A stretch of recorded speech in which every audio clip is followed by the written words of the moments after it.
Hello শিক্ষার্থী বন্ধুরা, progressive টিউটোরিয়ালে তোমাদের সকলকে স্বাগত। আজ আমি আলোচনা করব মানব জীবনে সমভূমির কি গুরুত্ব রয়েছে। ঠিক আছে, সমভূমির কি কি গুরুত্ব রয়েছে সেই বিষয় সম্পর্কে কিন্তু আজকে আলোচনা করার চেষ্টা করব। প্রথমে আমরা দেখতে পাচ্ছি যে কৃষিকার্যের জন্য সর্বাধিক উপযোগী এই সমভূমি অঞ্চলে রয়েছে পলিমৃত্তিকা। নদী তীরবর্তী অঞ্চলে কি রয়েছে? পলিমৃত্তিকা। এই পলিমৃত্তিকায় সব থেকে বেশি কৃষিকাজ হয় কি উপযোগী, যেখানে ধান, গম, পাট থেকে শুরু করে আমাদের খাদ্য ফসল যেগুলো রয়েছে সবই কিন্তু ভালো হয়।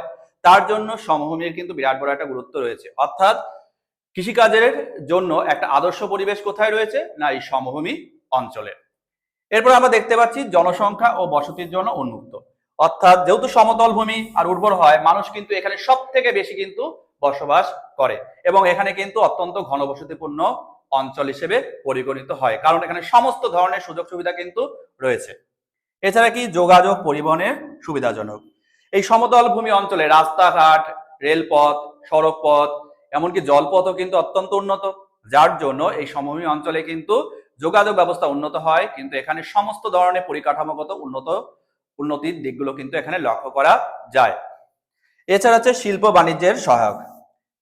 এখানে উন্নত যোগাযোগ ব্যবস্থা, উর্বর ভূমি, পর্যাপ্ত সম্পদের জন্য শিল্প বাণিজ্য ও অর্থনৈতিক কার্যকলাপ বিকশিত হয়েছে। অর্থাৎ শিল্প ইন্ডাস্ট্রি গড়ে তোলার জন্য কিন্তু একটা আদর্শ পরিবেশ কোথায় রয়েছে? না, এই সমভূমি অঞ্চলে। তার মানে সমভূমির একটা বিরাট বড় গুরুত্ব রয়েছে শিল্প ইন্ডাস্ট্রি গড়ে তোলার ক্ষেত্রে।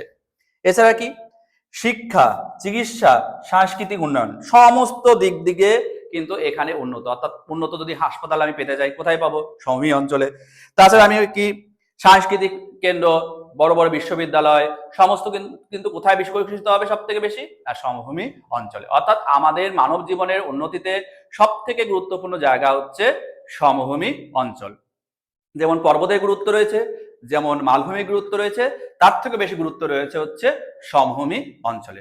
তাহলে আমরা জানতে পারলাম সমভূমির কি কি গুরুত্ব রয়েছে। প্রত্যেকে আমার চ্যানেলটা অবশ্যই সাবস্ক্রাইব করবে, পাশে থাকা বেল আইকনটা অবশ্যই চাপ দেবে এবং আমার কমেন্ট বক্সে অবশ্যই কমেন্ট করবে এবং লাইক, কমেন্ট, শেয়ার করবে। ধন্যবাদ।